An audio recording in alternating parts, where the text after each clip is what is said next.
आनंदं परम सुखदं केवलं ज्ञानमूर्ति द्वन्द्वातीतं गगनसदृशं तत्त्वमसादि लक्ष्यम् एकं नित्यं विमलमचलं सर्वादिसाक्षिभूतं भावातीतं त्रिगुणरहितं सद्गुरुवे नमः नमामि। सद्गुरु महाराजनो सद्गुरु निरात महाराजनो सद्गुरु सदाराम बापानो सद्गुरु कुंवरराम महाराजनो सद्गुरु अमरसिंह महाराजनो। આજે પૂજ્ય સંત શિરોમણી એવા અમરસિંહ મહારાજની પુણ્યતિથિ ચોથી પુણ્યતિથિ નિમિત્તે એમના સુપુત્ર વિજયસિંહ તથા કુંદનસિંહ તથા તેમના સમગ્ર પરિવારજનોએ મળી અને સુંદર જ્ઞાન યજ્ઞનું આયોજન કર્યું. એ બદલ એમને તાળીઓથી વધાવો અને ખૂબ ખૂબ આભાર, ખૂબ ખૂબ ધન્યવાદ એમને. અને એ આ સત્સંગની સભામાં પધારેલા સંત મહાપુરુષ પરમ પૂજ્ય સંત શ્રી પ્રવીણરામ મહારાજ, એમનો આખો પરિવાર ભક્તિમય જીવન અત્યારે વિતાવી રહ્યા છે. આખે કુટુંબ જગ મહારાજને અમે તો જઈએ છીએ ને જોઈએ છે કે આખા કુટુંબમાં એટલો બધો વિવેક છે કે જેમ રામનું કુટુંબ હતું, જે શ્રી રામનું કુટુંબ હતું, અત્યારે વર્તમાન સમયે જોવા જઈએ, વખાણની વાત નહીં કરતો, પણ જે નજરે મેં જોયું છે અને જે અનુભવ્યું છે એ વાત કરું છું. આખું કુટુંબ રામના કુટુંબના જેવું જ કુટુંબ, એટલો બધો ભાવ, એટલો બધો પ્રેમ અને એટલો બધો વિવેક. આખું કુટુંબ શિક્ષિત છે. વિચાર કરો કે ઓસ્ટ્રેલિયા જે લોકો રહેતા હોય એમની જીવનશૈલી કેવી હોય, જે વિદેશમાં રહેતા હોય તો એ તમામ વિષયોથી ભરેલા હોય. જે વિદેશમાં રહેતા હોય એ લગભગ વિષયોથી ભરેલા હોય અને વિદેશમાં લગભગ જવા વાળાની કંઈક ને કંઈક અપેક્ષા હોય. અને આ કુટુંબ એવા કે જે વિદેશમાં રહેતા હોવા છતાં આપણી ભારતીય સંસ્કૃતિથી રંગાયેલા અને એમાંય જે નિરોધ મહારાજની જે પ્રણાલિકા છે એ જ્ઞાનને વરેલા અને એ પ્રણાલીમાં કમ્પ્લેટ પૂરેપૂરા રંગાયેલું એ કુટુંબ, એ મારો જાત અનુભૂતિ, અનુભવ નહીં પણ અનુભૂતિ છે. એટલે કહું છું, એટલે આ કહેવાનો મતલબ એટલો કે આપણે અહીંયા રહેતા હોઈએ છતાં આપણામાં એ સંસ્કૃતિ આવતી નથી અને વિદેશમાં જઈને પણ એ સંસ્કૃતિને સાચવી રહ્યા છે. અને એ પણ નિરોધ મહારાજનું જ્ઞાન જો સાચવવું ને જેવી તેવી બાબત નથી. એ જ્ઞાનને વળગી રહેવું, એ જ્ઞાનને અનુભૂતિ કરવી એ જેવી તેવી બાબત નથી. એટલે અમને પણ ધન્યવાદ આપવું, એ પરિવારને પણ ધન્યવાદ આપું છું. બાજુમાં બેઠેલા અમારે મણિરામ મહારાજના પિતાશ્રીને તો તમે બધા ઓળખો. એ દ્રષ્ટાંત આપવામાં બધા એમને રામ રમકડું, એમને પણ રામ રમકડું એ ઉપનામ હતું એમનું અને પ્રસિદ્ધ હતા. સદારામ બાપુએ નામ આપેલું એમને રામ રમકડું અને પ્રસિદ્ધ થઈ. દ્રષ્ટાંતો કહેતા પણ એ દ્રષ્ટાંતો એટલા બધા એમ કે માર્મિક હતો અને એમાં મરમ સમાયેલો હતો. હાસ્ય સાથે આધ્યાત્મિકતા, એક વાળું હાસ્ય, તમે ખુશ રહો, અને સાથે સાથે આધ્યાત્મિકતા. એ આધ્યાત્મિકતાના એ મણિરામ મહારાજ પણ અત્યારે એ સરસ અમને પ્યાલો ગાશે અને ઉંમર છે સતો લટકું લે છે. એટલે ખૂબ ખૂબ એમને મારા બાબુરામ મહારાજ, સદેવરામ મહારાજ અને ભોપતરામ મહારાજને તો તમે આ પરિવારને પણ, આપણે જે કુંવરદાસ મહારાજનો પરિવાર એ પણ લગભગ 95% ઉપદેશ, એમના ભાઈઓ તો લગભગ બધાએ. ભોપતરામ તો આચાર્ય, અમરસિંહ મહારાજ તો આચાર્ય. અત્યારે રાધામાં અમરસિંહ મહારાજના ધર્મપત્ની નામ શારદાબેન છે પણ રાધામાનું ઉપનામથી ઓળખાય છે. એટલે એ પણ ખૂબ ભાવ. વિજયભાઈ ભલે કદાચ એ ઉપદેશમાં નથી આવ્યા છતાં ભાવ ને પ્રેમ આજે ટકાવી રાખવું એ જેવી તેવી બાબત નથી. એટલે એમને પણ તળિયોથી વધાવો ખૂબ અને ખૂબ ખૂબ ધન્યવાદ આપું છું. બીજું વિશેષ આજે ભજન સત્સંગ, જે કીર્તન, આનો હેતુ શું? આપણે પુણ્યતિથિ ઉજવવાનો હેતુ શું? ખાલી મનોરંજન માટે નથી. આ ઘડીવાર ગઈ અને આનંદ મેળવીને જતા રહેવાનો આ વિષય નથી. આમાંથી આપણે ઘણું બધું લેવાનું છે, ઘણું બધું પ્રાપ્ત કરવાનું છે. અને જે કોઈ જેણે પરમાત્માનો સાક્ષાત્કાર નથી થયો, તેને પરમાત્માને જોયા નથી પરમાત્માના દર્શન જેને નથી થયા એ પરમાત્માના દર્શન કરવા માટેનું સાચામાં સાચું માર્ગદર્શન મળતું હોય તો ભજન સત્સંગમાંથી. ભજન સત્સંગમાંથી જ પરમાત્માની સીડી પરમાત્મા સુધી હરદ્વાર એટલે હરકી પોટી છે, હરકી પોટી. એટલે મેં ચોના એક મને પૂછું કીધું હરકી પોટીનો અર્થ શું થાય? એટલે કે ભગવાન તરફ જવાની સીડી, પરમાત્મા તરફ જવાની સીડી. એમ આ પરમાત્મા તરફ જવાની જો સીડી જો નિસરણી મળે તો અહીંયા મળે, બીજી કોઈ જગ્યાએ મળતી નથી. એટલે આમાંથી આપણે કોક લઈને જઈએ, કંઈક ને કંઈક આપણા જીવનમાં ઉતારીએ તો ભજનમાં આયા એ ગણાય. આપણે ભજન રાખીએ અને આપણા જીવનમાં ના આવે તો આ રાખેલું નકામ. અને આપણે આવીએ ને જો આ જીવનમાં ના ઉતરે, એક શબ્દ પણ જો આપણા જીવનમાં ના ઉતરે તો નકામ. આપણે ઘણી વખત તો જો શીખ આપવા જઈએ ને તો બધા લેવા વાળા હતા નથી. યોગેશ્વર મહારાજ આપણે કહીએ તો આમાં પડેલા. એટલે જો આ ભજનમાં આપણે વધારે પડતું કહેવા જઈએ તો એ બધાને લાગુ પડતું, બધાને જીવનમાં ઉતરતું નથી. અને જો જીવનમાં ઉતરતું હોય ને તો આખા ભારત કેવો હોવો જોઈએ. હા, આપણા આટલા બધા ભજનો હોય છે, આટલા બધા મેળાવડા હોય છે. એક જણો જો એક ભજનમાંથી એક જણો પ્રતિજ્ઞા લઈને જાય તો કેટલા ભક્તો થાય. એટલે દારૂડિયા હોય તો વધારે એનું ખાતું નથી વધારતા. જો એક ગામમાં દારૂડિયો થઈ જાય તો તમારે થોડાક મહિના થતા થતા પેલા 10-15 કરે કરી જ નાખે. તમારા ફેણિયા હતા ને પેલા, હવે ઓછું થયું, પણ એ જો કદાચ એક જણો કોળતો હોય ને તો 10-15 જણાનું ટોળું કરી નાખે. અને આપણે આપણાથી એક ના થાય તો પછી આપણું ભજન કોક પ્રહલાદજી ને સંડામ્બર ઋષિના એ ભણવા મૂક્યા હતા. આ તો ચોકી પીરો ભરવાન રાખેલો હતો કે રામનું નામ નારાયણનું નામ લેવરાવું જોઈએ નહીં. કઈ નારાયણનું નામ આ વિષ્ણુનું નામ કે નારાયણનું નામ આ બાળક લે ને એટલે ચોકિયા તું બિહાર્યા. ભાઈ ચોકિયા તો આખા પાસા ત્યાં થોડાક ફેરફેર થયો એટલે મને નારાયણનું નામ સારું કર્યું, નારાયણ નારાયણ નારાયણ. એટલે ચોકિયા દોડીને આવ્યો, ના કહેવા બંધ કરાવવા આવ્યો.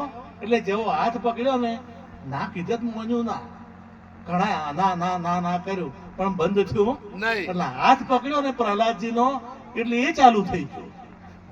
બોલો ના કહેવા આવ્યો તો એ ચાલુ થઈ ગયો, નારાયણ નારાયણ નારાયણ. એમ થતો મંત્રી આયા અને મંત્રીએ ચાલુ થઈ ગયા. બધા ગુરુ આયા તો ગુરુએ ચાલુ થઈ ગયા, મંત્રીએ ચાલુ થઈ ગયા, નારાયણ નારાયણ.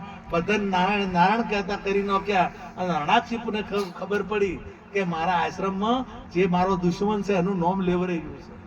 હરણાકંસ આવ્યો, હરણાકંસે પકડ્યો, હરણાકંસને લાગુ પડ્યું નહીં.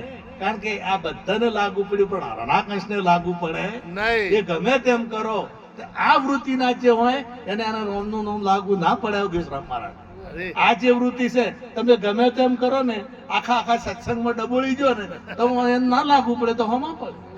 આહુ બહુ બે જમવા બેઠેલો હાથે અને મગની દાળ બનાવી એટલે મેં બે કોકરીઓ આવી ને એટલે આહુ એ કીધું કે ભગવાનને 2 ઓખો આલી છે આવડી અને દેખાતું નથી. આવડાવડામાં કોકરા આવે છે. બહુ કે 32 દોત આલ્યા છે, નથી ભાગી કહેતા. મન તો 2 જ આલી છે પણ તમને 32 આલ્યા છે, તમે નથી ભાજી કહેતા ને આવા મળે તો તમે શું કરો? મને હવે એના જીવનમાં ઉતર્યા કદી. એટલે આ જીવનમાં આ ભજન જીવનમાં ઉતરવું ને, રામની વાત કરતો તો આપણે રામની મહારાજને આપણે કુટુંબ રામના સાથે વર્ણન મેં કર્યું હતું. તો એ કુટુંબમાં તમે વિચાર કરો કે રામ ભગવાન 14 વર્ષ વનવાસ નીકળ્યા, તૈયારી કરતા હતા હેડવાની. એટલે ઉર્મિલાજી લક્ષ્મણ પાસે ગયા. ઉર્મિલાજી અને લક્ષ્મણ પાસે જઈ અને વિનંતી કરી કે મોટા ભાઈ વનવાસ જઈ રહ્યા છે અને એમના ધર્મપત્ની મારા મોટા બેન સીતાજી પણ એમની સાથે જો એમની સેવા કરવા આવતા હોય તો મને પણ લઈ જાઓ હાથે, તો હું તમારી સેવા કરીશ. તો લક્ષ્મણે શું જવાબ આપ્યો કે હું કદાચ તમને હંગાથે લઈ જાઉં ને તો મારું જે કાર્ય કરવાનું જે હેતુ છે એ એમાં બાધા આવે. મારે જે હેતુથી હું જઉં છું, હું ભગવાન રામની સેવા કરવા માટે જાઉં છું. અને જો તમે હાથ હો તો મારું મન તમારામાં લાગેલું રહે તો હું રામની સેવા બરાબર કરી શકું નહીં. એક ભાવ તમે જુઓ, આ ભાવ કેવો છે. ભરતના પત્ની ભરત પાસે જ હોય છે. એમને નક્કી કર્યું કે આપણે 14 વર્ષ સુધી અયોધ્યામાં પગ નહીં મૂકવો, ગામના છેવાડે રહેવું અને અહીંયા પેલી પાદુકાનું પૂજન કરવું, આવું નક્કી કર્યું હતું. એટલે ભરતના પત્ની જ કે તમે અહીંયા રહો છો તો તમે મને અહીં ના રહેવા દો, હું તમારી સેવા કરું તો અહીંયા તમે મને રહેવા દો. એટલે ભરતે કીધું કે હું જે નથી કરી શક્યો એ તમારે કરવાનું છે, હું જે નથી કરી શકતો એ તમારે કરવાનું છે. એટલે હું 14 વર્ષ અહીંયા રહેવાનો છું, 14 વર્ષ આવવાનો નથી. તો 14 વર્ષ જે માતાઓની સેવા કરવાનું જવાબદારી મારી હોય, પણ હું અહીંયા છું એટલે સેવા કરી શકું નહીં. એટલે એ ધર્મ તમારે નિભાવવાનો છે. એટલે તમે માતા પિતાની સેવા કરજો, આ ત્રણેય માયાની સેવા કરજો. લક્ષ્મણે પણ આ કીધું કે તમે માયાની સેવા કરજો, માતાઓની સેવા કરજો. વિચાર કરો કે આ ભાવ કેવો છે.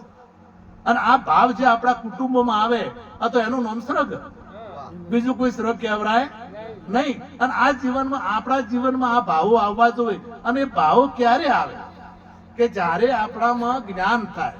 મૂળ બધા ડખા જો હોય ને, અત્યારે યુક્રેન ને પેલું રશિયા ને આ બધા જે ઈરાન ને અમેરિકાના લડાઈ રહ્યા હોય, આ તો મૂળ દાવા છે ને બધાને દાવા. આ મારો હક છે ના મારો, તને આ ના કરવા દઉં અને પેલો કે હું આ કરું, તને હું આ કરવા ના દઉં, પેલો કે હું આ કરું, પેલો કે આ મારો હક છે, પેલો કે આ મારો હક છે. મૂળ દાવા છે ને.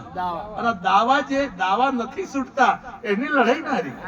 જે દાવા નથી છૂટતા એટલે દાવા કેમ નથી છૂટતા કે સમજણ નથી, અને સમજણના અભાવે લઈ અને દાવા છૂટતા નથી. જો સમજણ આવે તો બધા દાવા છૂટી જાય. સમજણ આવે તો જે દેહનો દાવો છે આપણને મરવાની બીક લાગતી જ નથી, મરવાની બીક લાગતી નથી, પણ બધાને છોડવાની બીક લાગે. આ બધાને છોડવા, અમારા પિતા, અમારા મોમા, અમારા કાકા, અમારા પત્ની, અમારા બાળકો, અમારું ઘર, અમારું ખેતર, આ બધું જે મોહ છે, આ મોહ છે, દાવો કર્યો છે. આમ તો તમારું રહેવાનું, તમે ગમે તેમ દાવા કરો તો યાર રહેવાનું ખરું? આ નથી રહેવાનું. સતો દાવો એટલો બધો મજબૂત છે, મોહ એટલો બધો હજર થઈ ગયો છે કે પેલો મકોડો જો બટકું ભરે તો ઘોડું તૂટી જાય પણ મૂકે નહીં. આમાં મોહ એટલો વિચિત્ર છે કે તૂટી જાય પણ મેલ કરતો નથી. આ મોહને છૂટવો ને મોહમાંથી મોક્ષનો અર્થ જ એ થાય, મોહનો ક્ષય થાવો. મોહનો ક્ષય થાવો એનું નામ મોક્ષ. તમારા બંધનો બધા હોય ને તો મોહ ન છે. જો મોહ ના હોય તો મોક્ષ કોઈ ભય છે જ નહીં. પણ કે હા આટલી બધી મારી વાલી પત્ની આવી, રૂપાળી પત્ની, અને આટલું બધી મેં વાડિયા મકાન બનાવ્યું છે અને આ છોડીને જવું પડશે, આ મોહ છે. અને મોહની ભય જો લાગુ પડેલો હોય તો મોહને લઈને ભય છે, ન કે મૃત્યુનો ભય કોઈ સતાવે એવો છે નહીં. તો મોહને દૂર કરવા માટે પ્રેમ જોઈશે. અને ગીતામાં છેલ્લે કીધું કે મોહની નિવૃત્તિ થઈ એ જ મોક્ષ. અને આ મોહની નિવૃત્તિ કરવા માટે પ્રેમ જોઈશે. એ પ્રેમ સાચા જ્ઞાન વગર મળતો નથી. સાચું જ્ઞાન થાય, આત્મા પરમાત્માનું જ્ઞાન થાય. હું કોણ છું, હું ક્યાંથી આવ્યો છું, મારે ક્યાં જવું છે, એ સાચી સમજણ આવે તો જ આ જ્ઞાન, તો જ આ જે ડખા છે આપણા મારા તારાના જે દાવા છે એ દાવા છૂટે. નકે એ સિવાય દાવો કોઈ દાડો છૂટે એવો નથી. એટલે સદગુરુ મહારાજના ચરણે જવાનું. મહાપુરુષો બધા આ એક જ વાત કરે કે ગુરુના ચરણે જો, ગુરુના ચરણે જો. પણ આટલી બધી આ ગીતા કીધી તો ગીતાનું મોનતાન થઈને આપણું મોન. ગીતાએ કીધું છે તત્વિદ પ્રણિપાતેન પરિપ્રશ્નેન સેવ્યા ઉપદેક્ષેન જ્ઞાનમ જ્ઞાનીન તત્વદર્શિનમ. આ ગીતાએ વાત કરી કે જે તત્વજ્ઞાની પુરુષના ચરણે જાઓ અને આત્મજ્ઞાન પ્રાપ્ત કરવા માટે વિધિ સહિત જાઓ. અને વિધિ સહિત જઈ અને પ્રશ્ન પૂછીને સેવા કરી, પ્રણામ કરીને તમે પૂછો તો તમને બધા સંશયોનું નિવારણ થશે, બધા પ્રશ્નોનું સમાધાન થશે. આ ગીતાએ કીધું છે. તો ભારતમાં આપણે કઈ હિન્દુ સામે સનાતની છે, આ કેટલા સનાતનીઓ હાર્યું મોને છે. આ ગીતાની વાત કેટલા લોકો મોને છે. ગીતાની મોનતાનથી, રામાયણની મોનતાનથી, અને આપણું જમતમ છે ને મોને મહારાજ. આપણે ગમે તેમ આવા મહાપુરુષો ને. તમે કૃષ્ણ હતા ને તો કૃષ્ણ વાળા કૃષ્ણ અને જયારે પાંડવોનું યુદ્ધ થયું ને, યુદ્ધ એ વખતે 11 અક્ષરની સેના હતી તો દુર્યોધન વાળી.